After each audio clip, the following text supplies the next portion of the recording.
ಇದು SS digital channel, Shri ಸುಮಂಗಲಿ digital channel. ನೀವು ನೋಡ್ತಾ ಇದ್ದೀರಿ ಸುದ್ದಿ ಸಮಯ, ಸ್ಥಳೀಯ ಸುದ್ದಿಗಳಿಗಾಗಿ.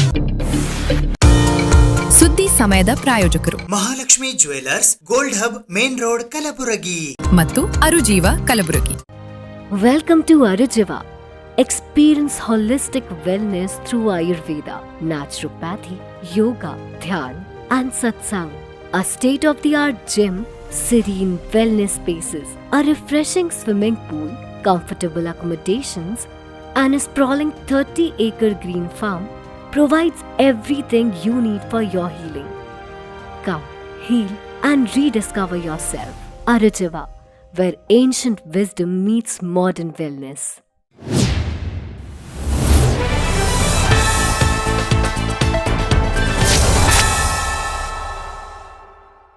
ಸುದ್ದಿ ಸಮಯಕ್ಕೆ ಸ್ವಾಗತ. ನಾನು RJ ಮಂಜು ಹೆರೋಳಿ. ಕಲ್ಯಾಣ ಕರ್ನಾಟಕ ಭಾಗದ ಹಿರಿಯ PTI ವರದಿಗಾರರಾದ SB ಜೋಶಿ ಅವರ ಚಿಕಿತ್ಸೆಗೆ ಸರಕಾರ ಸ್ಪಂದಿಸಬೇಕು ಎಂದು ಕರ್ನಾಟಕ ಜಾನಪದ ಪರಿಷತ್ ಜಿಲ್ಲಾ ಘಟಕ ಕಲಬುರಗಿ ಅಧ್ಯಕ್ಷರಾದ CS ಮಾಲಿಪಾಟೀಲ್ ಅವರು ಮನವಿ ಮಾಡಿದ್ದಾರೆ. ಕಲ್ಯಾಣ ಕರ್ನಾಟಕ ಭಾಗದ ಹಿರಿಯ ಪ್ರೆಸ್ ಆಫ್ ಇಂಡಿಯಾ PTI ವರದಿಗಾರರಾಗಿ ಸುಮಾರು 56 ವರ್ಷಗಳ ಕಾಲ ಆಂಗ್ಲ ಭಾಷೆಯ ಪತ್ರಿಕೆಯ ಹಿರಿಯ ವರದಿಗಾರರಾಗಿ ಈ ಭಾಗದ ಹಿರಿಯ ರಾಜಕಾರಣಿಗಳಾದ ದಿವಂಗತ ವೀರೇಂದ್ರ ಪಾಟೀಲರಿಂದ ಹಿಡಿದು ಮಾನ್ಯ ಧರಮ್ ಸಿಂಗ್, ಡಾಕ್ಟರ್ ಮಲ್ಲಿಕಾರ್ಜುನ್ ಖರ್ಗೆ ಅವರಿಂದ ಇಲ್ಲಿಯವರೆಗೆ ಆಂಗ್ಲ ಭಾಷೆಯ ಪತ್ರಕರ್ತರಾಗಿ ಕೇಂದ್ರದಲ್ಲಿ ಯಾವುದೇ ಸರ್ಕಾರವಿದ್ದರೂ ಈ ಭಾಗದ ಅನೇಕ ಸಮಸ್ಯೆಗಳ ಬಗ್ಗೆ, ರಾಜಕೀಯ ಮುಖಂಡರ ಬಗ್ಗೆ ವಿಷಯಗಳನ್ನು ತಂದವರು ಹಿರಿಯ PTI ವರದಿಗಾರರಾದ SB ಜೋಶಿ ಅವರು. ಇವರು ಒಬ್ಬ ಸಮರ್ಥ, ನಿಷ್ಠಾವಂತ, ಪ್ರಾಮಾಣಿಕ ವ್ಯಕ್ತಿಯಾಗಿ ತಮ್ಮ ಹತ್ತಿರ ಸುಮಾರು ಜನ ಶಿಷ್ಯರನ್ನು ತಯಾರಿಸಿ ಬೆಳೆಸಿದ ಹಾಗೂ ಸಹಾಯ ಸಹಕಾರ ಮಾಡಿದ ವ್ಯಕ್ತಿತ್ವದ ಮನುಷ್ಯರಾಗಿದ್ದಾರೆ. ಜೋಶಿಯವರು ಪತ್ರಿಕೆಯ ಮೂಲಕ ಸಾಕಷ್ಟು ಹಣ ಗಳಿಸಬಹುದಾಗಿತ್ತು. ಅಂತಹ ಯಾವುದೇ ಅಡ್ಡದಾರಿ ಅವರು ಹಿಡಿಯಲಿಲ್ಲ. ಇಲ್ಲಿಯವರೆಗೆ ಅವರಿಗೆ ಯಾವುದೇ ಶಾಸಕರಾಗಲಿ ಸಚಿವರಾಗಲಿ ಭೇಟಿ ಮಾಡಿಲ್ಲ. ಕಾರಣ, ಕರ್ನಾಟಕ ರಾಜ್ಯ ಸರ್ಕಾರ ಅವರಿಗೆ ಸ್ಪಂದಿಸಿ ಅವರ ಚಿಕಿತ್ಸೆಗಾಗಿ ಸಹಕಾರ ಮಾಡುವಂತೆ ಕರ್ನಾಟಕ ಜಾನಪದ ಪರಿಷತ್ತು ಜಿಲ್ಲಾ ಘಟಕ ಕಲಬುರಗಿ ಅಧ್ಯಕ್ಷರಾದ CS ಮಾಲಿಪಾಟೀಲ್ ಅವರು ಮನವಿ ಮಾಡಿದ್ದಾರೆ. ನಮಸ್ಕಾರ, ನಾನು CS ಮಾಲಿಪಾಟೀಲ್, ಕರ್ನಾಟಕ ಜಾನಪದ ಪರಿಷತ್ತಿನ ಜಿಲ್ಲಾ ಅಧ್ಯಕ್ಷನಾಗಿ ನಾನು ಸೇವೆಯಲ್ಲಿದ್ದೇನೆ. ಆದರೆ ತಮ್ಮಲ್ಲಿ ಒಂದು ವಿಷಯನ್ನ ಗಮನಕ್ಕೆ ತರಬೇಕಾದಂದ್ರೆ, ಕಲ್ಯಾಣ ಕರ್ನಾಟಕದ ಈ ಭಾಗದಲ್ಲಿ ಸನ್ಮಾನ್ಯ ಶ್ರೀ SB ಜೋಶಿ ಅವರು ಸುಮಾರು 56 ವರ್ಷಗಳ ಕಾಲ ಅಂದ್ರೆ PTI ಇಂಗ್ಲಿಷ್ ಮಾಧ್ಯಮ ಪತ್ರಿಕೆಯಲ್ಲಿ ಅಂದ್ರೆ ಪ್ರೆಸ್ ಟ್ರಸ್ಟ್ ಆಫ್ ಇಂಡಿಯಾದ ಒಂದು ಹಿರಿಯ ವರದಿಗಾರರಾಗಿ ಕೆಲಸವನ್ನು ಮಾಡುವಂತ ಇವರು ಒಬ್ಬ ನಿಷ್ಠಾವಂತ, ಪ್ರಾಮಾಣಿಕ ಮತ್ತು ಅಷ್ಟೇ ಗೌರವಯುತವಾಗಿ ಕೆಲಸ ಮಾಡಿಕೊಂಡು ತಮ್ಮತನವನ್ನು ಉಳಿಸಿಕೊಂಡು ಬಂದಂತ ವ್ಯಕ್ತಿ. ಅವರು ನಿಜವಾಗಲೂ ಸತತವಾಗಿ ಈ ಕಾರ್ಯ ಒಂದು ಪತ್ರಿಕೆಯಲ್ಲಿ ಸೇವೆಯನ್ನು ಮಾಡಿದ್ರು. ಅದು ದಿವಂಗತ ವೀರೇಂದ್ರ ಪಾಟೀಲ್ ಅವರ ಒಂದು ಜೊತೆಗೂಡಿ ಕೂಡ ಇಲ್ಲಿವರೆಗೆ ಸನ್ಮಾನ್ಯ ಶ್ರೀ ಮಲ್ಲಿಕಾರ್ಜುನ್ ಖರ್ಗೆಜಿ ಅವರ ಜೊತೆಗೂ ಮತ್ತು ಧರ್ಮ್ ಸಿಂಗ್ ಅವರ ಜೊತೆಗೂ ಇದ್ದು ಇಲ್ಲಿ ಸ್ಥಳೀಯವಾಗಿರ್ತಕ್ಕಂಥ ಎಲ್ಲಾ ಸಚಿವರು, ಶಾಸಕರೊಂದಿಗೆ ಕೆಲಸವನ್ನು ಮಾಡ್ತಾ ಬಂದಿದ್ದಾರೆ. ಅವರನ್ನ ಎಲ್ಲರೂ ಗೌರವವನ್ನು ಕೊಡ್ತಾರೆ. ಆದ್ರೆ ಇತ್ತೀಚಲಾಗಿ 6 ತಿಂಗಳ ಹಿಂದಿನಿಂದ ಅವರು ಮಂಡಿ ನೋವು ಅಂದ್ರೆ ಮೊಳಕಾಲು ನೋವಿನಲ್ಲಿ ಒಂದು ಆಪರೇಷನ್ ಆಗ್ಲಿಕ್ಕೆ 2 ಸಲ ಆಪರೇಷನ್ ಆಗಿ ಅವರು ಆಪರೇಷನ್ ಬಳಲುತ್ತಿದ್ದು, ಆ ಆಪರೇಷನ್ಗಾಗಿ ಸುಮಾರು 15ರಿಂದ 20 ಲಕ್ಷ ರೂಪಾಯಿಗಳನ್ನ ಖರ್ಚಾಗಿದೆ. ಅದನ್ನ ನಿಭಾಯಿಸಕ್ಕಾಗದೆ ಆ ನೋವನ್ನು ತೋಡ್ಕೊಂಡಿರ್ತಕ್ಕಂಥ ವ್ಯಕ್ತಿಗಳ ಅವರು SB ಜೋಶಿ ಅವರು. ಯಾರ ಮುಂದೆ ಹೇಳಿ ಏನ್ ಮಾಡೋದು ಅನ್ನುವಂಥದ್ದನ್ನ ಮಾತನ್ನ ಹೇಳೋದ್ರ ಜೊತೆಗೆ ತಮ್ಮನ್ನವನ್ನು ತಾವೇ ಅನುಭವಿಸಿಕೊಂಡು ಇದ್ದಾರೆ.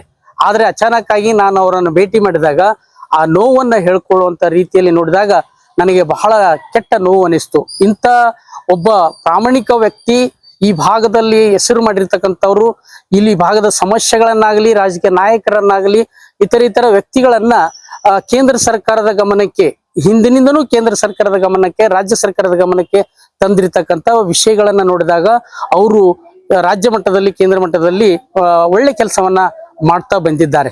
ಇವತ್ತು ಸರ್ಕಾರ ಆಗಲಿ, ನಮ್ಮ ನಾಯಕರಾಗಲಿ, ಈ ಭಾಗದ ಸಚಿವರು, ನಾಯಕರೆಲ್ಲರೂ ಸೇರಿ ಅವರಿಗೆ ಅವರು ಕಷ್ಟದಲ್ಲಿರ್ತಕ್ಕಂಥ ಒಂದು ತೊಂದರೆಯನ್ನು ಗಮನಿಸಿಕೊಂಡು ಅವರಿಗೆ ಸಹಾಯ ಸಹಕಾರ ಮಾಡಬೇಕಾದದ್ದು ಒಂದು ಮಾನವೀಯ ಧರ್ಮ ಆಗಿದೆ, ನಮ್ಮ ಗುಣಧರ್ಮ ಆಗಿದೆ ಅಂತ ನಾನು ಅನ್ಕೊಳ್ತಾ ಇದ್ದೀನಿ. ದಯವಿಟ್ಟು ಈ ಭಾಗದ ಮಾನ್ಯ ಸಚಿವರಾಗಿರ್ತಕ್ಕಂಥ ಶ್ರೀ ಪ್ರಿಯಾಂಕ್ ಖರ್ಗೆಜಿ ಅವರಾಗ್ಲಿ, ಡಾಕ್ಟರ್ ಶರಣಪ್ರಕಾಶ್ ಪಾಟೀಲ್ ಅವರಾಗ್ಲಿ ಮತ್ತು ಇಲ್ಲಿ ಶಾಸಕರು MLC ದವರಾಗಲಿ ಎಲ್ಲರೂ ತಮ್ಮಲ್ಲಿ ಮನವಿ ಮಾಡಿಕೊಳ್ಳೋದೇನೆಂದರೆ ಅವರಿಗೆ ಸಹಕಾರ ಮಾಡ್ರಿ, ಅವರನ್ನು ಉಳಿಸ್ಕೊಳ್ಳುವಂತ ಪ್ರಯತ್ನವನ್ನ ತಮ್ಮಿಂದ ಆಗ್ಬೇಕು ಅಂತ ಹೇಳಿ ತಮ್ಮೆಲ್ಲರಲ್ಲಿ ಮನವಿ ಮಾಡಿಕೊಂಡು ತಮ್ಮಲ್ಲಿ ವಿನಂತಿಯನ್ನು ಮಾಡ್ಕೊಳ್ತಾ ಇದ್ದೇನೆ. ನಮಸ್ಕಾರ. ಜೆಸ್ಕಾಂನ ಸಹಾಯಕ ಕಾರ್ಯನಿರ್ವಾಹಕ ಎಂಜಿನಿಯರ್ ಅವರ ಮನೆಯ ಮೇಲೆ ಲೋಕಾಯುಕ್ತ ಪೊಲೀಸರು ದಾಳಿ ನಡೆಸಿ ಪರಿಶೀಲನೆ ನಡೆಸುತ್ತಿದ್ದಾರೆ. ಮಾನ್ಯ ಸಿದ್ದರಾಜು ಸಿ ಪೊಲೀಸ್ ಅಧೀಕ್ಷಕರು ಕರ್ನಾಟಕ ಲೋಕಾಯುಕ್ತ ಕಲಬುರಗಿ ಇವರ ಮಾರ್ಗದರ್ಶನದಲ್ಲಿ 6 ತಂಡಗಳಿಂದ ಮನೆ ಮತ್ತು Basava apartment, Faber platinum studio, GESCOM ಕಚೇರಿಯ ಮೇಲೆ ದಾಳಿ ಮಾಡಲಾಗಿದೆ. ಗುಲ್ಬರ್ಗಾ ವಿದ್ಯುತ್ ಸರಬರಾಜು ಕಂಪನಿ ಲಿಮಿಟೆಡ್ ಕಲಬುರಗಿಯ ಸಹಾಯಕ ಕಾರ್ಯನಿರ್ವಾಹಕ ಎಂಜಿನಿಯರ್ ಅಮೃತರಾವ್ ಯಲಾಲ್ ಎಡಬಲಿ ಇವರ ಜಾಗೃತಿ ಕಾಲೋನಿಯ ಮನೆ, ಮೂಲ ಊರು ಸುಲೆಪೇಟ್ನ ಮನೆ, ಕಲಬುರಗಿಯ ಜಾಗೃತಿ ಕಾಲೋನಿಯಲ್ಲಿ ಇರುವ ಬಸವ ಅಪಾರ್ಟ್ಮೆಂಟ್ ನಲ್ಲಿ 40 ಪ್ಲಾಟ್ಗಳು, ಕಲಬುರಗಿಯ ಕೊತ್ತಂಬರಿ ಲೇಔಟ್ ನಲ್ಲಿ ಇರುವ ಜೆಸ್ಕಾಂ ಕಚೇರಿ, ಜಾಗೃತಿ ಕಾಲೋನಿಯಲ್ಲಿನ ಅಮೃತರಾವ್ ಮಾವನ ಮನೆ, ಕಲಬುರಗಿ ನಗರದ ಸೇಡಂ ರಸ್ತೆಯ ಜಾಗೃತಿ ಕಾಲೋನಿಯ ಹೊಸ ವೀರಶೈವ ಕಲ್ಯಾಣ ಮಂಟಪದ ಹಿಂದೆ ಇರುವ ಫೇಬರ್ ಪ್ಲಾಟಿನಂ ಸ್ಟುಡಿಯೋ ಸಂಖ್ಯೆ 90, ನಂದೂರ್ ಇಂಡಸ್ಟ್ರಿಯಲ್ ಏರಿಯಾದ ಫ್ಲಾಟ್ಗಳು, ಕಲಬುರಗಿ ನಗರದ ಫ್ಲಾಟ್ಗಳು, ಅಂದಾಜು 15 ಎಕರೆ ಭೂಮಿ ಸೂಲೆಪೇಟ್ ಮತ್ತು ಕಲಬುರಗಿಯ ವಾಣಿಜ್ಯ ಮಳಿಗೆಗಳು ಎಲ್ಲಾ ಸ್ಥಳಗಳ ಮೇಲೆ ಲೋಕಾಯುಕ್ತ ಪೊಲೀಸ್ ಅಧಿಕಾರಿಗಳು ದಾಳಿ ನಡೆಸಿ ಶೋಧನೆ ಕಾರ್ಯಾಚರಣೆ ಮಾಡಿ ಪರಿಶೀಲನೆ ನಡೆಸುತ್ತಿದ್ದಾರೆ. ಆದಾಯ ಮೀರಿದ ಆಸ್ತಿಯ ಹಿನ್ನೆಲೆಯಲ್ಲಿ ಈ ದಾಳಿಯನ್ನ ಮಾಡಲಾಗಿದೆ.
ಕಲಬುರಗಿ ನಗರದ ಕರುಣೇಶ್ವರ ನಗರ ಬಡಾವಣೆಯಲ್ಲಿ ಇರುವ ಶ್ರೀ ಜೈವೀರ ಹನುಮಾನ ದೇವಸ್ಥಾನದ ಆವರಣದಲ್ಲಿ ಗಿಡ ನೆಡುವ ಕಾರ್ಯಕ್ರಮವನ್ನು ಹಮ್ಮಿಕೊಳ್ಳಲಾಗಿತ್ತು. ಸ್ವಚ್ಛತಾ ಪಖವಾಡ ಕಾರ್ಯಕ್ರಮದ ಭಾಗವಾಗಿ ಕಲಬುರಗಿ ನಗರದ ಕರುಣೇಶ್ವರ ನಗರದಲ್ಲಿ ಇರುವ ಜೈವೀರ ಹನುಮಾನ ದೇವಸ್ಥಾನದ ಆವರಣದಲ್ಲಿನ ಉದ್ಯಾನವನದಲ್ಲಿ ಎನ್ಎಸ್ಒ ಎಫ್ಒಡಿ ಎಸ್ಆರ್ಒ ಕಲಬುರಗಿಯವರು ಗಿಡ ನೆಡುವ ಅಭಿಯಾನವನ್ನು ಆಯೋಜಿಸಿದ್ದರು. ಸಹಾಯಕ ನಿರ್ದೇಶಕಿ ಸುಜಾತಾ ತಾನಾಜಿ ಜಾಧವ್ ಕಚೇರಿಯ ಸಿಬ್ಬಂದಿಯೊಂದಿಗೆ ಈ ಕಾರ್ಯಕ್ರಮದಲ್ಲಿ ಭಾಗವಹಿಸಿ ಗಿಡ ನೆಡುವಿಕೆ ಮತ್ತು ಪರಿಸರ ಸಂರಕ್ಷಣೆಯ ಮಹತ್ವದ ಬಗ್ಗೆ ಜಾಗೃತಿ ಮೂಡಿಸಿದರು. ಈ ಸಂದರ್ಭದಲ್ಲಿ ಜೈವೀರ ಹನುಮಾನ ದೇವಸ್ಥಾನದ ಅಧ್ಯಕ್ಷರಾದ ಅವಿನಾಶ್ ಕುಲಕರ್ಣಿ, ಕಾರ್ಯದರ್ಶಿಗಳಾದ ವಿಶ್ವಾಸ್ ಮೋಗೇಕರ್, ವಿನೋದ್ ಸಾತ್ಖೇಡ್ ಸೇರಿದಂತೆ ಇತರೆ ಅನೇಕರು ಉಪಸ್ಥಿತರಿದ್ದರು.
ಶೈಕ್ಷಣಿಕವಾಗಿ ಮತ್ತು ಸಾಮಾಜಿಕವಾಗಿ ಹಿಂದುಳಿದಿರುವ ರಜಪೂತ ಸಮಾಜದ ಏಳಿಗೆಗಾಗಿ ರಜಪೂತ ಅಭಿವೃದ್ಧಿ ಮಂಡಳಿ ಸ್ಥಾಪಿಸಲು ಸರಕಾರದ ಮಟ್ಟದಲ್ಲಿ ಶಿಫಾರಸು ಮಾಡುವ ಕುರಿತು ಶ್ರೀ ರಾಷ್ಟ್ರವೀರ ಮಹಾರಾಣಾ ಪ್ರತಾಪ್ ಸಿಂಗ್ ರಜಪೂತ್ ಗ್ರಾಮೀಣ ಅಭಿವೃದ್ಧಿ ಟ್ರಸ್ಟ್ ವತಿಯಿಂದ ಅಫಜಲ್ಪುರ ತಾಲೂಕಾ ತಹಶೀಲ್ದಾರರಿಗೆ ಮನವಿ ಪತ್ರವನ್ನು ಸಲ್ಲಿಸಲಾಯಿತು. ಕರ್ನಾಟಕದಲ್ಲಿ ಶೈಕ್ಷಣಿಕ ಮತ್ತು ಸಾಮಾಜಿಕವಾಗಿ ಹಿಂದುಳಿದಿರುವ ರಜಪೂತ ಸಮಾಜದ ಏಳಿಗೆಗಾಗಿ ರಜಪೂತ ಅಭಿವೃದ್ಧಿ ಮಂಡಳಿ ಸ್ಥಾಪಿಸಲು ಸರ್ಕಾರದ ಮಟ್ಟದಲ್ಲಿ ಶಿಫಾರಸು ಮಾಡುವ ಕುರಿತು ಶ್ರೀ ರಾಷ್ಟ್ರವೀರ ಮಹಾರಾಣಾ ಪ್ರತಾಪ್ ಸಿಂಗ್ ರಜಪೂತ್ ಗ್ರಾಮೀಣ ಅಭಿವೃದ್ಧಿ ಟ್ರಸ್ಟ್ ಅಫ್ಜಲ್ಪುರ ವತಿಯಿಂದ ಅಫ್ಜಲ್ಪುರ ತಾಲೂಕಾ ತಹಶೀಲ್ದಾರರಿಗೆ ಮನವಿ ಪತ್ರವನ್ನ ಸಲ್ಲಿಸಲಾಯಿತು. ರಾಜ್ಯದಲ್ಲಿ ಲಕ್ಷಾಂತರ ಜನಸಂಖ್ಯೆ ಹೊಂದಿರುವ ರಜಪೂತ ಸಮಾಜವು ಆರ್ಥಿಕವಾಗಿ, ಶೈಕ್ಷಣಿಕವಾಗಿ ಹಾಗೂ ಉದ್ಯೋಗದ ರಂಗದಲ್ಲಿ ತೀವ್ರವಾಗಿ ಹಿಂದುಳಿದಿದೆ. ನಮ್ಮ ಯುವ ಪೀಳಿಗೆ ಸೂಕ್ತ ಪ್ರೋತ್ಸಾಹ ಮತ್ತು ಮಾರ್ಗದರ್ಶನ ಸಿಗದೆ ಸಮಾಜವು ಇಂದಿಗೂ ಮುಖ್ಯವಾಹಿನಿಗೆ ಬರಲು ಸಾಧ್ಯವಾಗುತ್ತಿಲ್ಲ. ಇದೇ ವಿಷಯಕ್ಕೆ ಸಂಬಂಧಿಸಿದಂತೆ ಈಗಾಗಲೇ ಕಲಬುರಗಿ ಜಿಲ್ಲಾಡಳಿತದ ಉಸ್ತುವಾರಿಯಲ್ಲಿ ರಜಪೂತ ಸಮಾಜದ ಕೌಟುಂಬಿಕ ಸಮೀಕ್ಷೆ ಹಾಗೂ ಡಿಜಿಟಲ್ ನೋಂದಣಿ ಪ್ರಕ್ರಿಯೆಯು ಅತ್ಯಂತ ಯಶಸ್ವಿಯಾಗಿ ನಡೆದಿದ್ದು, ಸಮಗ್ರ ದತ್ತಾಂಶಗಳ ವರದಿಯು ಬೆಂಗಳೂರಿನಲ್ಲಿ ಇರುವ ಮಾನ್ಯ ಹಿಂದುಳಿದ ವರ್ಗಗಳ ಕಲ್ಯಾಣ ಆಯೋಗದ ಪರಿಶೀಲನೆಯಲ್ಲಿ ಇದೆ. ಈ ಮಹತ್ವದ ಅಭಿಯಾನದ ಮೂಲಕ ಇಡೀ ರಾಜ್ಯದ ರಜಪೂತ ಸಮಾಜದ ಬಂಧುಗಳು ಒಟ್ಟಾಗುತ್ತಿದ್ದಾರೆ.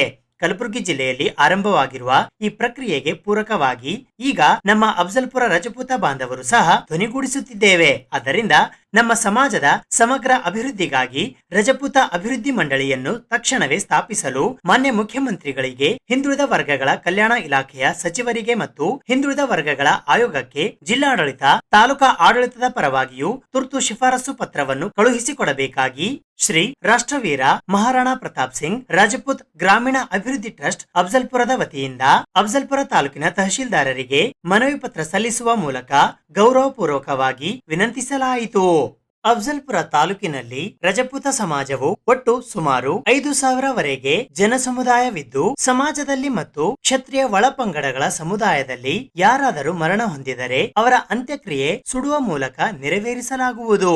ಆದ್ದರಿಂದ ಈ ಮಳೆಗಾಲ ಸಮಯದಲ್ಲಿ ಶವಗಳು ಸುಡುವುದು ತುಂಬಾ ತೊಂದರೆ ಉಂಟಾಗುತ್ತಿದ್ದು, ಕೆಲವೊಂದು ಬಾರಿ ಹೆಣಗಳು ಸುಡದೆ ಗಬ್ಬುನಾಥ ಉಂಟಾಗಿದ ಉದಾಹರಣೆಗಳು ಬಹಳಷ್ಟಿವೆ. ಒಮ್ಮೊಮ್ಮೆ ಜಿಟಿ ಜಿಟಿ ಮಳೆಯಲ್ಲಿ ಶವಗಳು ಸುಡದೆ ಇದ್ದಾಗ ಟೈರ್ಗಳು ಹಾಕಿ ಬಹಳಷ್ಟು ಕಷ್ಟಪಟ್ಟು ಸುಟ್ಟಿರುತ್ತೇವೆ. ತಾಲೂಕಿನಲ್ಲಿ ಯಾವುದೇ ಸಣ್ಣ ಪುಟ್ಟ ಸಭೆ ಸಮಾರಂಭ ಮಾಡಲು ತುಂಬಾ ತೊಂದರೆಯಾಗುತ್ತಿದ್ದು, ನಮಗೆ ಸಮಾಜದ ಯಾವುದೇ ಭವನಗಳಿಲ್ಲ. ರಜಪೂತ ಸಮಾಜಕ್ಕೆ ಕರ್ನಾಟಕ ರಜಪೂತ ಅಭಿವೃದ್ಧಿ ಮಂಡಳಿ ಸ್ಥಾಪನೆ ಮಾಡಬೇಕು. ರಜಪೂತ ಕುಲದ ಮಹಾಪುರುಷರಾದ ಮಹಾರಾಣಾ ಪ್ರತಾಪ್ ಸಿಂಗ್ ರವರ ಜಯಂತಿಯನ್ನು ಸರಕಾರಿ ಜಯಂತಿಯನ್ನಾಗಿ ಘೋಷಣೆ ಮಾಡಬೇಕು. ಅಫ್ಜಲ್ಪುರ ಪಟ್ಟಣದಲ್ಲಿ ಒಂದು ಸಮುದಾಯ ಭವನ ಮಂಜೂರು ಮಾಡಿಕೊಡಬೇಕು. ಅತಿ ಹೆಚ್ಚಿನ ಸಂಖ್ಯೆ ಹೊಂದಿರುವ ದಣ್ಣೂರು ಗ್ರಾಮದಲ್ಲಿ ಸಮಾಜದ ಶವಗಳು ಸುಡಲು ಚಿತಾಗಾರ ನಿರ್ಮಿಸಿಕೊಡಬೇಕು. ಒಂದು ಸಮುದಾಯ ಭವನ ಮಂಜೂರು ಮಾಡಬೇಕು. ಅತಿ ಹೆಚ್ಚಿನ ಸಂಖ್ಯೆ ಹೊಂದಿರುವ ಹೂವಿನಹಳ್ಳಿ ಗ್ರಾಮದಲ್ಲಿ ಸಮಾಜದ ಶವಗಳು ಸುಡಲು ಚಿತಾಗಾರ ನಿರ್ಮಿಸಿಕೊಡಬೇಕು. ಒಂದು ಸಮುದಾಯ ಭವನ ಮಂಜೂರು ಮಾಡಬೇಕು. ಹೆಚ್ಚಿನ ಸಂಖ್ಯೆ ಹೊಂದಿರುವ ಬಳುರ್ಗಿ, ಗೌರ್ಬಿ, ದಿಕ್ಸಂಗಾಕ್ಕೆ, ಚೌಡಾಪುರ್, ದೇವಲ, ಗಾಣಗಾಪುರ ಗ್ರಾಮದಲ್ಲಿ ಸಮಾಜದ ಶವಗಳು ಸುಡಲು ಚಿತಾಗಾರ ನಿರ್ಮಿಸಿಕೊಡಬೇಕು. ಈ ಬೇಡಿಕೆಗಳು ಅತಿ ಮುಖ್ಯವಾಗಿರುವ ಬೇಡಿಕೆಗಳಾಗಿವೆ. ಈ ಬೇಡಿಕೆಗಳು ಮೂಲಭೂತ ಸೌಕರ್ಯಗಳಾಗಿದ್ದು, ಈ ಬೇಡಿಕೆಗಳು ಕೇವಲ ರಜಪೂತ ಸಮಾಜಕ್ಕೆ ಅಷ್ಟೇ ಅಲ್ಲದೆ ಕ್ಷತ್ರಿಯ ಒಳಪಂಗಡಗಳಾದ ಮರಾಠ, ಭಾವಸಾರ್, ಆರ್ಯ, ಸೂರ್ಯವಂಶಿ, ಸವಿತಾ ಸಮಾಜ, ಗೋಂಧಳಿ, ಕಟಬರ್ ಹೀಗೆ ಹಲವಾರು ಕ್ಷತ್ರಿಯ ಸಮಾಜಗಳಿಗೆ ಅತಿ ಮುಖ್ಯವಾದ ಬೇಡಿಕೆಗಳಾಗಿವೆ. ಹಾಗಾಗಿ ಆದಷ್ಟು ಬೇಗನೆ ನಮ್ಮ ಬೇಡಿಕೆ ಈಡೇರಿಸುತ್ತೀರಿ ಎಂದು ನಂಬಿದ್ದೇವೆ. ಒಂದು ವೇಳೆ ನಮ್ಮ ಬೇಡಿಕೆ ಈಡೇರಿಕೆಯಾಗದಿದ್ದಲ್ಲಿ ಮುಂದಿನ ದಿನಗಳಲ್ಲಿ ಉಗ್ರವಾದ ಹೋರಾಟ ಕೈಗೊಳ್ಳಬೇಕಾಗುತ್ತದೆ ಎಂದು ಮನವಿ ಪತ್ರದ ಮೂಲಕ ಮನವಿ ಮಾಡಲಾಯಿತು. ಈ ಸಂದರ್ಭದಲ್ಲಿ ಅಫ್ಜಲ್ಪುರ ತಾಲೂಕಾ ರಜಪೂತ ಸಮಾಜದ ಅಧ್ಯಕ್ಷರಾದ ಅಮರ್ ಸಿಂಗ್ ಆರ್ ರಜಪೂತ್, ದಣ್ಣೂರ್ ಅಧ್ಯಕ್ಷರಾದ ಗೋವಿಂದ್ ಸಿಂಗ್ ಲಾಹೋರ್ಕರ್, ಹೂವಿನಹಳ್ಳಿ ಅಧ್ಯಕ್ಷರಾದ ಪ್ರತಾಪ್ ಸಿಂಗ್ ರಜಪೂತ್, ಅಫ್ಜಲ್ಪುರ ತಾಲೂಕಾ ಗೌರವ ಅಧ್ಯಕ್ಷರಾದ ಸುರೇಶ್ ಸಿಂಗ್ ರಜಪೂತ್, ಗೌರ್ಬಿ ಅಧ್ಯಕ್ಷರಾದ ವಿಜಯ್ ಸಿಂಗ್ ರಜಪೂತ್, ಬಳುರ್ಗಿ ಅಧ್ಯಕ್ಷರಾದ ಅಜಿತ್ ಸಿಂಗ್ ಆರ್ ರಜಪೂತ್, ದಿಕ್ಸಂಗಾಕ್ಕೆ ಅಧ್ಯಕ್ಷರಾದ ದತ್ತು ಸಿಂಗ್ ರಜಪೂತ್, ಮದ್ರಾ ಬಿ ಅಧ್ಯಕ್ಷರಾದ ರಾಜು ಸಿಂಗ್ ರಜಪೂತ್, ಚೌಡಾಪುರ ಅಧ್ಯಕ್ಷರಾದ ಪ್ರತಾಪ್ ಸಿಂಗ್ ರಜಪೂತ್, ಅಫ್ಜಲ್ಪುರ ತಾಲೂಕಾ ಪ್ರಧಾನ ಕಾರ್ಯದರ್ಶಿಗಳಾದ ಶಂಕರ್ ಸಿಂಗ್ ರಜಪೂತ್, ಅಫ್ಜಲ್ಪುರ ತಾಲೂಕಾ ಖಜಾಂಚಿಗಳಾದ ರಾಜು ಸಿಂಗ್ ರಜಪೂತ್, ಹೂವಿನಹಳ್ಳಿಯ ರಾಜು ಸಿಂಗ್ ಠಾಕೂರ್, ಸೇಡಂ ರಜಪೂತ ಸಮಾಜದ ಸಂಜೀವ್ ಕುಮಾರ್ ಸಿಂಗ್ ಸೇರಿದಂತೆ ಇತರೆ ಅನೇಕರು ಉಪಸ್ಥಿತರಿದ್ದರು. ನಮ್ಮ ತಾಲೂಕಿನಲ್ಲಿ ಸುಮಾರು 2,500 3 ಸಾವಿರವರೆಗೆ ನಮ್ಮ ರಜಪೂತ ಸಮಾಜವಿದ್ದು, ಈ ಒಂದು ರಜಪೂತ ಸಮಾಜಕ್ಕೆ ಈಗಾಗಲೇ ಮಾನ್ಯ ಸರ್ಕಾರ ಏನು ಅಭಿವೃದ್ಧಿ ಮಂಡಳಿಗಳನ್ನು ಎಲ್ಲ ಸಮಾಜಕ್ಕೂ ಕೂಡ ನ್ಯಾಯವನ್ನು ಕೊಟ್ಟುವ ಕೆಲಸ ಮಾಡಿದೆ. ಆದರೆ ನಮ್ಮ ರಜಪೂತ ಸಮಾಜಕ್ಕೆ ಬಹಳಷ್ಟು ಅನ್ಯಾಯ ಮಾಡಿದೆ ಅಂತಕ್ಕಂಥದ್ದನ್ನು ನಾವು ಇಲ್ಲಿ ಹೇಳಕ್ಕೆ ಇಷ್ಟಪಡ್ತಾ ಇದ್ದೇನೆ. ಬಂಧುಗಳೇ, ಯಾಕೆ ಅಂತಂದರೆ ಈಗ ತಾಲೂಕಿನಲ್ಲಿ ನಮಗಿಂತಲೂ ಎಷ್ಟೋ ಸಣ್ಣ ಸಮಾಜಗಳಿದ್ದಾವೆ. ಅವುಗಳನ್ನು ಕೂಡ ಏನಪ್ಪ ಅಂತಂದರೆ ಒಂದು ಅಭಿವೃದ್ಧಿ ಮಂಡಳಿಗಳನ್ನು ಸ್ಥಾಪನೆ ಮಾಡಿ ಕೋಟ್ಯಾಂತರ ರೂಪಾಯಿಯನ್ನು ಹಣವನ್ನು ಒಂದು ಅವರ ಒಂದು ಅಭಿವೃದ್ಧಿಗಾಗಿ ಇಡ್ತಾ ಇದ್ದಾರೆ. ಆದರೆ ನಮ್ಮ ರಜಪೂತ್ ಸಮಾಜ ಸಣ್ಣ ಸಮಾಜ ಆಗಿರ್ಬೋದು, ಬಹಳಷ್ಟು ಪ್ರಜ್ಞಾಪೂರ್ವಕವಾಗಿ ಮತ್ತು ಬಹಳಷ್ಟು ಅತ್ಯುತ್ತಮವಾಗಿರ್ತಕ್ಕಂಥ ಸಮಾಜವಾಗಿದೆ. ಹಾಗಾಗಿ ಬಂಧುಗಳೇ, ಏನು ನಮ್ಮ ರಜಪೂತ್ ಸಮಾಜ ತಾಲೂಕಿನಲ್ಲಿ ಸುಮಾರು 15ರಿಂದ 20 ವರ್ಷಗಳ ಕಾಲ ಇಲ್ಲಿ ಹಲವಾರು ಹೋರಾಟಗಳನ್ನು ಮಾಡಬಹುದು ಮತ್ತು ಜನಪರ ಕೆಲಸಗಳನ್ನು ನಾವು ಮಾಡ್ತಾ ಬಂದಿದ್ದೇವೆ. ಇಲ್ಲಿ ರಜಪೂತ್ ಸಮಾಜವು ತಾಲೂಕಿನಲ್ಲಿ ಒಂದು ಹಲವಾರು ಬೇಡಿಕೆಗಳು ಏನಪ್ಪ ಅಂತಂದರೆ, ನಮ್ಮಲ್ಲಿ ಏನಪ್ಪ ಅಂತಂದರೆ ಈ ಮಳೆಗಾಲ ದಿನಗಳಲ್ಲಿ ಈಗಾಗಲೇ ಈ ಮೌಖಿಕವಾಗಿ ಮತ್ತು ಲಿಖಿತವಾಗಿ ಕೂಡ ಮಾನ್ಯ ತಹಸೀಲ್ದಾರ್ ಸಾಹೇಬರಿಗೆ ಏನಪ್ಪ ಅಂತಂದರೆ ನಮಗೆ ಅಲ್ಲಲ್ಲಿ ಏನಪ್ಪ ಅಂತಂದರೆ ಸ್ಮಶಾನದ ಚಿತಾಗಾರಗಳನ್ನು ಕಟ್ಟಿಕೊಡಬೇಕು ಅಂತ ಹೇಳಿದ್ರೆ ನಾವು ಮೌಖಿಕವಾಗಿ ಹೇಳಿದ್ದೀವಿ ಮತ್ತು ಮನವಿ ಪತ್ರವನ್ನು ಕೊಟ್ಟಿದ್ದೀವಿ. ಹಾಗೆ ತಾಲೂಕಿನಲ್ಲಿ ಮೊದಲ ಬೇಡಿಕೆ ಏನಂತಂದರೆ, ತಾಲೂಕಿನಲ್ಲಿ ನಮ್ಮ ರಜಪೂತ್ ಸಮಾಜದ ಒಂದು ಭವನವನ್ನು ನಿರ್ಮಿಸಿಕೊಡಬೇಕು. ಹಾಗೆ ನಮ್ಮ ಏನು ಅತಿ ಹೆಚ್ಚಿನ ಸಂಖ್ಯೆಯಲ್ಲಿ ಇರ್ತಕ್ಕಂಥ ನಮ್ಮ ರಜಪೂತ್ ಸಮಾಜ ದೊಣ್ಣೂರು ಗ್ರಾಮದಲ್ಲಿ ಕೂಡ ಅಲ್ಲಿ ಕೂಡ ಒಂದು ಭವನವನ್ನು ನಿರ್ಮಿಸಿಕೊಡಬೇಕು ಮತ್ತು ಅಲ್ಲಿ ಕೂಡ ಏನಪ್ಪ ಅಂತಂದರೆ ಒಂದು ಚಿತಾಗಾರವನ್ನು ಕಟ್ಟಿಕೊಡ್ತಕ್ಕಂಥ ಕೆಲಸ ಆಗಬೇಕು. ಅದೇ ರೀತಿ ಹೂವಿನಹಳ್ಳಿ ಗ್ರಾಮದಲ್ಲಿ ಕೂಡ ನಮ್ಮ ಸಮಾಜ ಅತಿ ಹೆಚ್ಚಿನ ಸಂಖ್ಯೆಯಲ್ಲಿದೆ. ಅಲ್ಲಿ ಕೂಡ ಏನಪ್ಪ ಅಂತಂದರೆ ಸಮಾಜಕ್ಕೆ ಏನು ಒಂದು ಭವನವನ್ನು ನಿರ್ಮಾಣ ಮಾಡಬೇಕು ಮತ್ತು ಏನಪ್ಪ ಅಂತಂದರೆ ಅಲ್ಲಿ ಕೂಡ ಏನಪ್ಪ ಅಂದ್ರೆ ನಮ್ಮದೇ ಆಗಿರ್ತಕ್ಕಂಥ ಒಂದು ಸಮಾಜದೇ ಆಗಿರ್ತಕ್ಕಂಥ ಒಂದು ಜಾಗವನ್ನು ಇದೆ, ಅಲ್ಲಿ ಕೂಡ ಏನಪ್ಪ ಒಂದು ಚಿತಾಗಾರವನ್ನು ಕಟ್ಟಿಕೊಡಬೇಕು. ಸುದ್ದಿ ಇನ್ನೂ ಇವೆ, ಸದ್ಯಕ್ಕೆ ಬ್ರೇಕ್. ಇದು SS ಡಿಜಿಟಲ್ ಚಾನಲ್, ಶ್ರೀ ಸುಮಂಗಲಿ ಡಿಜಿಟಲ್ ಚಾನಲ್. ನೀವು ನೋಡ್ತಾ ಇದ್ದೀರಿ ಸುದ್ದಿ ಸಮಯ, ಸ್ಥಳೀಯ ಸುದ್ದಿಗಳಿಗಾಗಿ. ಸುದ್ದಿ ಸಮಯದ ಪ್ರಾಯೋಜಕರು Mahalakshmi jewellers, gold hub, main road, Kalaburagi ಮತ್ತು ಅರುಜೀವ Kalaburagi. Welcome to Arujiva. Experience holistic wellness through Ayurveda, naturopathy, yoga, dhyan, and satsang. A state-of-the-art gym, serene wellness spaces, a refreshing swimming pool, comfortable accommodations, and a sprawling 30-acre green farm provides everything you need for your healing. Come, heal, and rediscover yourself. Arujiva, where ancient wisdom meets modern wellness.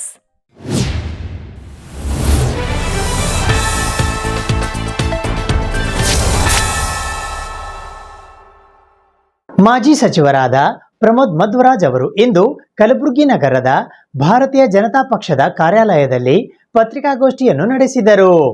ಬುಧವಾರ ದಿನಾಂಕ 8ನೇ July 2026ರಂದು ಬೆಳಗ್ಗೆ 10:15 ಕಲಬುರಗಿ ನಗರದ ಜಿಲ್ಲಾ BJP ಕಾರ್ಯಾಲಯದಲ್ಲಿ ಮಾಜಿ ಸಚಿವರಾದ ಪ್ರಮೋದ್ ಮಧ್ವರಾಜ್ ಮತ್ತು BJP ಹಿಂದುಳಿದ ವರ್ಗಗಳ ನಾಯಕರುಗಳು ಪತ್ರಿಕಾಗೋಷ್ಠಿಯನ್ನು ನಡೆಸಿದರು.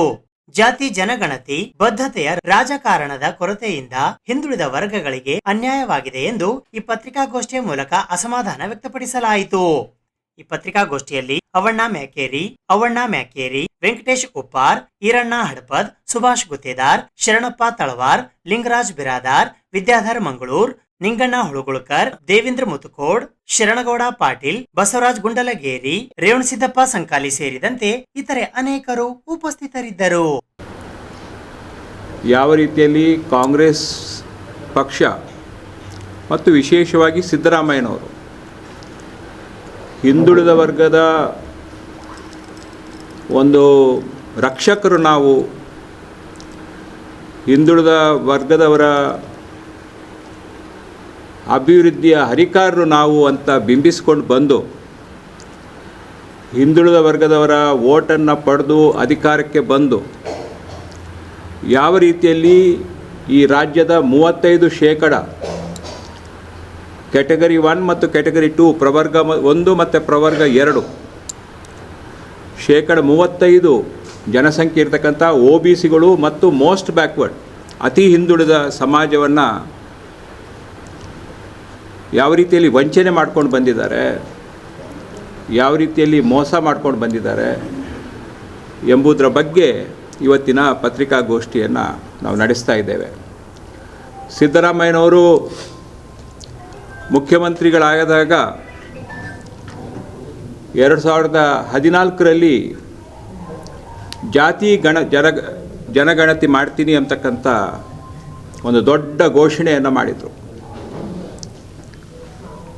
ಅದಕ್ಕೆ ಹೆಸರು ಸಾಮಾಜಿಕ ಮತ್ತು ಶೈಕ್ಷಣಿಕ ಸಮೀಕ್ಷೆ ಅಂತ ಇಟ್ಟರೂ ಕೂಡ ಅದರ ಮೂಲ ಉದ್ದೇಶ ಜಾತಿ ಗಣತಿ. 2014ರಲ್ಲಿ ಕಾಂತರಾಜ್ ಕಮಿಷನನ್ನು ನೇಮಕ ಮಾಡಿ ಅದರ ನಂತರ ಜಯಪ್ರಕಾಶ್ ಹೆಗಡೆ ಕಮಿಷನ್ ಆಗಿ, ಅದರ ನಂತರ ಮಧುಸೂದನ್ ನಾಯ್ಕ್ ಕಮಿಷನ್ ಆಗಿ, ಇವತ್ತಿನವರೆಗೆ ಸುಮಾರು 600 ಕೋಟಿ ರೂಪಾಯಿ ಸಮೀಕ್ಷೆಗಳಿಗೆ ಖರ್ಚು ಮಾಡಿ ಜನರ ತೆರಿಗೆಯ ಹಣವನ್ನು ಲೂಟಿ ಮಾಡಿ ಇವತ್ತು 2014ರಿಂದ 26ನೇ ಇಸ್ವಿ ಎಷ್ಟು ವರ್ಷ ಆಯಿತು? 12 ವರ್ಷಗಳ ಕಾಲಹರಣ ಮಾಡಿ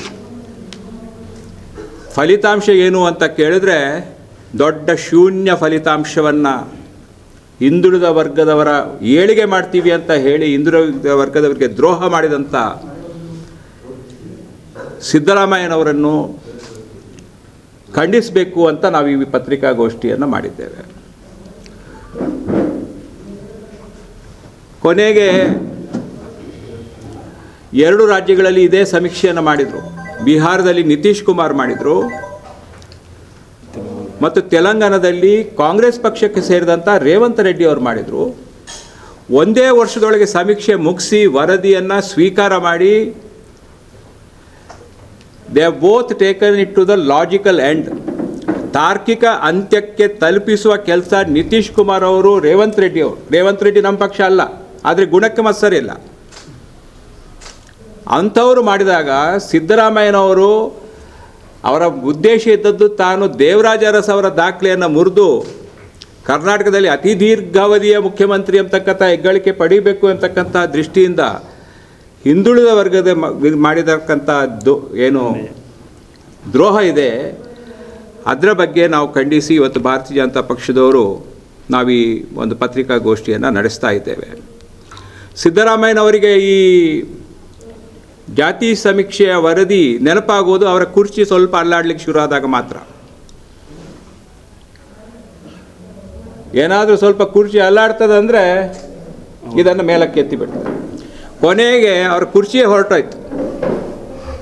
26ನೇ ತಾರೀಕು ಮೇ ತಿಂಗಳು 26ನೇ ತಾರೀಕು ರಾಹುಲ್ ಗಾಂಧಿ ಅವರು ಸಿದ್ದರಾಮಯ್ಯ ಜಿ ಕೂಡ ಹೇಳಲಿಲ್ಲ, ಸಿದ್ದರಾಮಯ್ಯ ಸೆಂಡ್ ಯೋರ್ ರೆಸಿಗ್ನೇಷನ್. ಕೋಶಿಶ್ ಶಿಕ್ಷಣ ಸಂಸ್ಥೆಯ ಅಡಿಯಲ್ಲಿ ಕೋಶಿಶ್ ಇನ್ಸ್ಟಿಟ್ಯೂಟ್ ಆಫ್ ಟೆಕ್ನಾಲಜಿ ಪ್ರಾರಂಭಿಸುತ್ತಿರುವ ಕುರಿತು ಸಂಸ್ಥಾಪಕರಾದ ಡಾಕ್ಟರ್ ಪ್ರಸನ್ನಕುಮಾರ್ ಅವರು ಇಂದು ಪತ್ರಿಕಾಗೋಷ್ಠಿಯ ಮೂಲಕ ಮಾಹಿತಿ ನೀಡಿದ್ದಾರೆ. 23 ವರ್ಷಗಳ ಶೈಕ್ಷಣಿಕ ಪರಂಪರೆಯೊಂದಿಗೆ ಕೋಶಿಶ್ ಶಿಕ್ಷಣ ಸಂಸ್ಥೆಯಿಂದ ಕೋಶಿಶ್ ಇನ್ಸ್ಟಿಟ್ಯೂಟ್ ಆಫ್ ಟೆಕ್ನಾಲಜಿ ಆರಂಭ 2026-27ರ ಪ್ರವೇಶ ಆರಂಭವಾಗಿವೆ ಎಂದು ಕೋಶಿಶ್ ಇನ್ಸ್ಟಿಟ್ಯೂಟ್ ಆಫ್ ಬೆಂಗಳೂರಿನ ಸಂಸ್ಥಾಪಕರಾದ ಡಾಕ್ಟರ್ ಪ್ರಸನ್ನಕುಮಾರ್ ಕೆಎಸ್ ಅವರು ಇಂದು ಪತ್ರಿಕಾಗೋಷ್ಠಿಯ ಮೂಲಕ ಮಾಹಿತಿ ನೀಡಿದ್ದಾರೆ. ನಾವು ಅಡ್ಮಿಷನ್ಸ್ಗೆ ಅಂತಂದು ಹೇಳಿ ಬಂದಿದ್ದೇವೆ. ನಾವಿಲ್ಲಿ ನಮ್ಮ ಕಾಲೇಜಿನ ವಿಷಯ ಹೇಳೋದಕ್ಕೆ ಮತ್ತು ನಮ್ಮ ಕಾಲೇಜಿನ ಬೆನಿಫಿಟ್ಸ್ ಬಗ್ಗೆ ಇಲ್ಲಿ ಹುಡುಗರಿಗೆ ತಿಳಿಸೋದಕ್ಕೆ ಅಂತಂದು ಹೇಳಿ ಬಂದಿದ್ದೀವಿ. ಸರ್, ಮೇಯ್ನ್ ಕಾರಣ ನಾವು ನಿಮ್ಮ ಹತ್ರ ಬಂದಿರೋದು ಅಂತಂದರೆ ಈ PUC ಹುಡುಗರಿಗೆ ಮೊಬೈಲ್ ಆಗಲಿ ಅಥವಾ ಮತ್ತೊಂದೇ ಆಗಲಿ ಇನ್ನೂ ಸಿಕ್ಕಿರೋದಿಲ್ಲ, ಮತ್ತು ಇಂಟರ್ನೆಟ್ಟು ಮತ್ತೊಂದೆಲ್ಲದನ್ನು ಅವ್ರ ಕೈಗೆ ಇನ್ನು ಅಷ್ಟು ಬೇಗ ಗೊತ್ತಾಗ್ತಾ ಇರೋದಿಲ್ಲ. ಈಗ ತಾನೇ ಅವ್ರು ನಿಮ್ಮ ಪೇಪರ್ಗಳನ್ನ ಮತ್ತೊಂದನ್ನು ಓದೋಕ್ಕೆ ಸ್ಟಾರ್ಟ್ ಮಾಡಿರ್ತಾರೆ. ನೀವು ಬರೆದ್ರೆ ನಮಗೆ ಮೋರ್ ಎಫೆಕ್ಟಿವ್ ಆಗಿ ಹುಡುಗರಿಗೆ ತಲುಪ್ತೀವಿ ಅನ್ನೋ ಕಾರಣಕ್ಕೋಸ್ಕರ ನಾವು ನಿಮ್ಮನ್ನು ಆಶ್ರಯಿಸಿ ಬಂದಿದ್ದೀವಿ ಸರ್. ನಿಮ್ಮ ಸಹಕಾರ ನಮಗೆ ತುಂಬ ಅತ್ಯಗತ್ಯ ಆಗುತ್ತೆ ಸರ್. ಇದು ನಮ್ಮದು ಸರ್ ಹೇಳ್ತೀನಿ ಸರ್, ಇದು ನಮ್ಮದು 23 ವರ್ಷ ಹಳೆಯ ಇನ್ಸ್ಟಿಟ್ಯೂಷನ್. ನಮ್ಮದು ಡಿಗ್ರಿ ಮತ್ತು ಸರ್ ಕೋಶಿಶ್ ಇನ್ಸ್ಟಿಟ್ಯೂಟ್ ಆಫ್ ಟೆಕ್ನಾಲಜಿ ಅಂತ ಹೇಳಿ ಬೆಂಗಳೂರಿನಲ್ಲಿದೆ. ಇದು ನಮ್ಮದು 23 ವರ್ಷ ಹಳೆಯ ಇನ್ಸ್ಟಿಟ್ಯೂಷನ್ ಸರ್. ಇದು ನಮ್ಮದು ಡಿಗ್ರಿ MBA MCA ನರ್ಸಿಂಗು ಎಲ್ಲದನ್ನು ಇವಾಗ ನಡೆಸ್ತಾ ಇದ್ದೀವಿ ನಾವು. ಈ ವರ್ಷದಿಂದ ನಾವು ಎಂಜಿನಿಯರಿಂಗ್ ಸ್ಟಾರ್ಟ್ ಮಾಡಿದ್ದೇವೆ.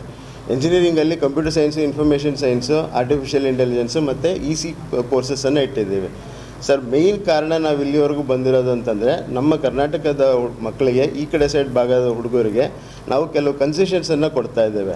ಈಗ ನಾವು ಫೀಸ್ ಕನ್ಸೆಷನ್ನಲ್ಲಿ 50,000 ರೂಪಾಯಿ ಕನ್ಸೆಷನ್ ಕೊಡ್ತಾ ಇದ್ದೇವೆ ಮೊದಲನೇದು. ಎರಡನೇದು ಆ್ಯಡ್ ಆನ್ ಕೋರ್ಸಸ್ ಅಂತಂದೇಳಿ ಹುಡುಗರು ಸಾಕಷ್ಟು ಇಂಜಿನಿಯರಿಂಗ್ ಆದಮೇಲೆ ಕಷ್ಟಪಟ್ಟು ಕಲ್ತ್ಕೊಂಡು 6-7 ತಿಂಗಳು ಆಮೇಲೆ ಬರ್ತಾರೆ. ನಾವು ಇದನ್ನು ಆ್ಯಡ್ ಆನ್ ಕೋರ್ಸಸನ್ನು ಜೊತೆಗೆ ಕಲಿಸ್ತಾ ಇದ್ದೀವಿ ನಾವು ಕಾಲೇಜ್ನಲ್ಲೇ. ಮತ್ತು ಇದು ಇಂಡಸ್ಟ್ರಿಯಿಂದ ಕರ್ಕೊಂಬಂದು ಕಲಿಸ್ತಾ ಇರೋದ್ರಿಂದ ಏನಾಗ್ತಾ ಇದೆ ಅಂತಂದರೆ ನಮಗೆ ಅವರು ಇಂಡಸ್ಟ್ರಿನವರು ಇನ್ನು 2 ವರ್ಷಕ್ಕೆ ಏನು ಬೇಕು ಅನ್ನೋದನ್ನು ನೋಡಿ ಅವರು ಇವಾಗಲೇ ಕಲ್ಸೋಕ್ಕೆ ಸ್ಟಾರ್ಟ್ ಮಾಡ್ತಾರೆ. ಮತ್ತು ನಾವು ಮೊದಲನೇ ವರ್ಷದಿಂದನೇ ಸ್ಟಾರ್ಟ್ ಮಾಡ್ತೀವಿ. ಎಲ್ಲರೂ 2ನೇ ವರ್ಷ 3ನೇ ವರ್ಷದಿಂದ ಸ್ಟಾರ್ಟ್ ಮಾಡ್ತಾರೆ ಸರ್ ಇಂಡಸ್ಟ್ರಿಗೆ ಹೋಗೋದಕ್ಕೆ ಅಂತ. ನಾವು ಫಸ್ಟ್ ವರ್ಷದಿಂದನೇ ಸ್ಟಾರ್ಟ್ ಮಾಡ್ತೀವಿ.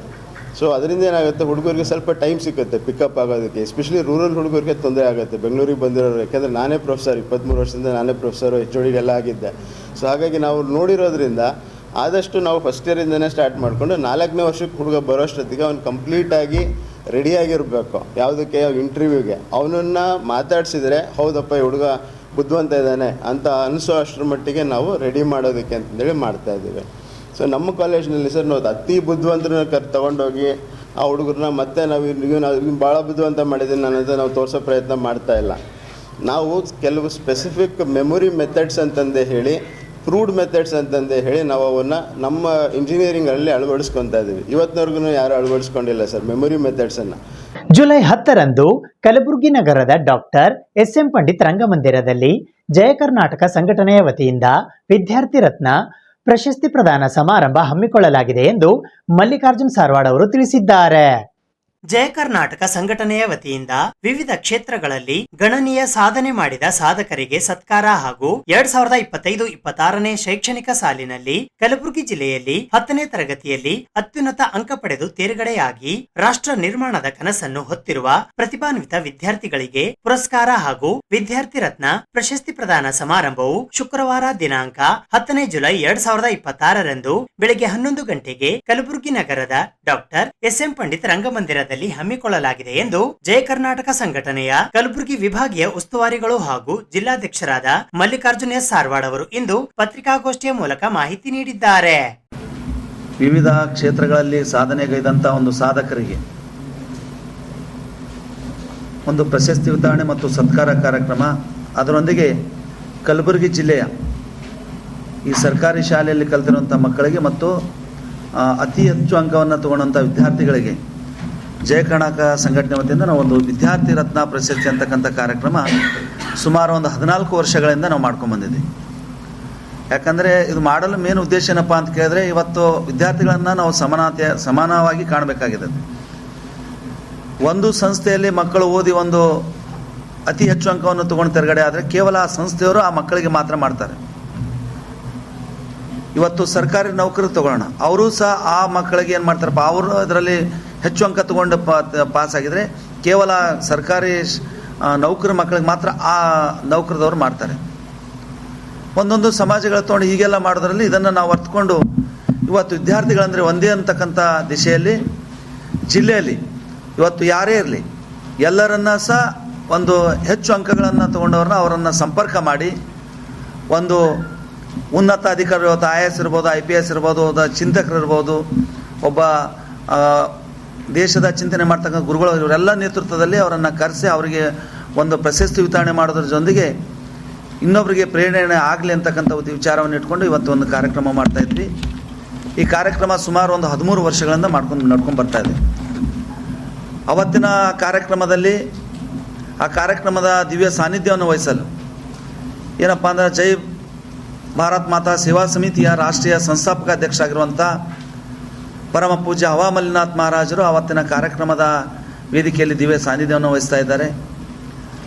ಅದರೊಂದಿಗೆ ಪೂಜ್ಯ ದೊಡ್ಡಪ್ಪಯ್ಯ ಸಪ್ಪ ಅವರು 9ನೇ ಪೀಠಾಧಿಪತಿಗಳು ಶರಣಬಸವೇಶ್ವರ ಸಂಸ್ಥಾನ ಕಲಬುರಗಿ ಅವರು ಸಹ ಕಾರ್ಯಕ್ರಮಕ್ಕೆ ಆಗಮಿಸ್ತಾ ಇದ್ದಾರೆ. ಅದರೊಂದಿಗೆ ವಿಶೇಷವಾಗಿ ಕಾರ್ಯಕ್ರಮದ ಉದ್ಘಾಟನೆಯನ್ನು ಕಲಬುರಗಿ ಜಿಲ್ಲೆಯ ಮಾನ್ಯ ಜಿಲ್ಲಾಧಿಕಾರಿಗಳಾಗಿರುವಂಥ ಮೊಹಮ್ಮದ್ ಇಕ್ರಾಮುಲ್ಲಾ ಶರೀಫ್ ಸಾಹೇಬರು ಸಹ ಸರ್ ನೀವು ಬರಬೇಕು ಅಂತ ಕೇಳಿದಾಗ ಅವರು ಸಹ ಬರ್ತೀನಿ ಅಂತ ಹೇಳಿ ಅವತ್ತಿನ ಕಾರ್ಯಕ್ರಮಕ್ಕೆ ಉದ್ಘಾಟಕರಾಗಿ ಅವರು ಆಗಮಿಸ್ತಾ ಇದ್ದಾರೆ. ಮತ್ತು ಕಾರ್ಯಕ್ರಮದ ಜ್ಯೋತಿ ಬೆಳಗಿಸೋದಕ್ಕಾಗಿ ಏನಪ್ಪ ಅಂದರೆ ಈಗ ಪ್ರಭಾರ ವಹಿಸ್ಕೊಂಡಿರುವಂಥ ಏನಪ್ಪ ಶಾಲಾ ಶಿಕ್ಷಣದ ಆಯುಕ್ತರಾಗಿ ಪ್ರಭಾರವನ್ನು ವಹಿಸ್ಕೊಂಡಿರುವಂಥ ರಾಹುಲ್ ಸಂಕ್ನೂರ್ ಸರ್ ಅವರು ಸಹ ಒಂದು ಕಾರ್ಯಕ್ರಮಕ್ಕೆ ಆಗಮಿಸ್ತಾ ಇದ್ದಾರೆ. ವಿಶೇಷವಾಗಿ ಕಾರ್ಯಕ್ರಮದ ಅಧ್ಯಕ್ಷತೆಯನ್ನು ಜಯ ಕರ್ನಾಟಕ ಸಂಘಟನೆಯ ರಾಜ್ಯಾಧ್ಯಕ್ಷರಾಗಿರುವಂಥ BN ಜಗದೀಶ್ ಸರ್ ಅವರು ಸಹ ಅವತ್ತಿನ ಕಾರ್ಯಕ್ರಮದ ಅಧ್ಯಕ್ಷತೆಯನ್ನು ವಹಿಸಲ ಕಾರ್ಯಕ್ರಮಕ್ಕೆ ಅವರು ಸಹ ಭಾಗವಹಿಸ್ತಾ ಇದ್ದಾರೆ. ಜುಲೈ 12ರಂದು ಸವಿತಾ ಸಮಾಜ ಸರಕಾರಿ ಅರೆ ಸರಕಾರಿ ನೌಕರರ ಸಂಘ ಕಲಬುರಗಿಯ ವತಿಯಿಂದ 11ನೇ ವರ್ಷದ ಪ್ರತಿಭಾ ಪುರಸ್ಕಾರ ಸಮಾರಂಭ ಹಮ್ಮಿಕೊಳ್ಳಲಾಗಿದೆ.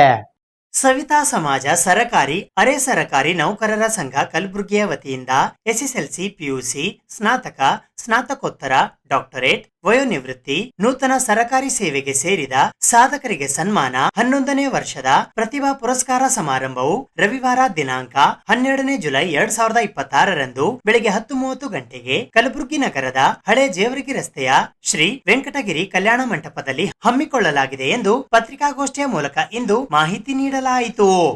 ಈ ಪತ್ರಿಕಾಗೋಷ್ಠಿಯಲ್ಲಿ ಗಂಗಾಧರ್ ಸುರಪುರ್, ದೇವೇಂದ್ರಪ್ಪ ಕುರಿಹಾಳ್ ಸೇರಿದಂತೆ ಇತರರು ಉಪಸ್ಥಿತರಿದ್ದರು. ಉದ್ದೇಶ SLC, PUC, ಡಿಗ್ರಿ, ಸ್ನಾತಕೋತ್ತರ, ಡಾಕ್ಟರೇಟ್, PhD ಹಾಗೂ ವಯೋನಿವೃತ್ತಿ, ನೂತನ ಸರ್ಕಾರಿ ಸೇವೆಗೆ ಸೇರಿದ ಸಾಧಕರಿಗೆ ಸನ್ಮಾನ ಇರುತ್ತದೆ. ಈಗಾಗಲೇ ನಮಗೆ SLCಯಲ್ಲಿ 19 ವಿದ್ಯಾರ್ಥಿಗಳ ಮಾರ್ಕ್ಸ್ ಕಾರ್ಡ್ ಅಂಕಪಟ್ಟಿಗಳು ಬಂದಿರ್ತವೆ ಪ್ರತಿಭಾ ಪುರಸ್ಕಾರ ಸಲುವಾಗಿ. ಹಾಗೂ PUCಯಲ್ಲಿ 17 ವಿದ್ಯಾರ್ಥಿಗಳು ಕೊಟ್ಟಿದ್ದಾರೆ. ಡಿಗ್ರಿಯಲ್ಲಿ 9 ವಿದ್ಯಾರ್ಥಿಗಳು ಬಂದಿದೆ. PGಯಲ್ಲಿ 2 ವಿದ್ಯಾರ್ಥಿಗಳು, SLC ಸರ್ 19 ಸರ್, ಹಾಗೂ PhDಯಲ್ಲಿ 2 ವಿದ್ಯಾರ್ಥಿಗಳು ಸರ್. ಒಟ್ಟು 61 ಅಂಕಪಟ್ಟಿಗಳು ಬಂದಿದೆ ಸರ್. ಈಗ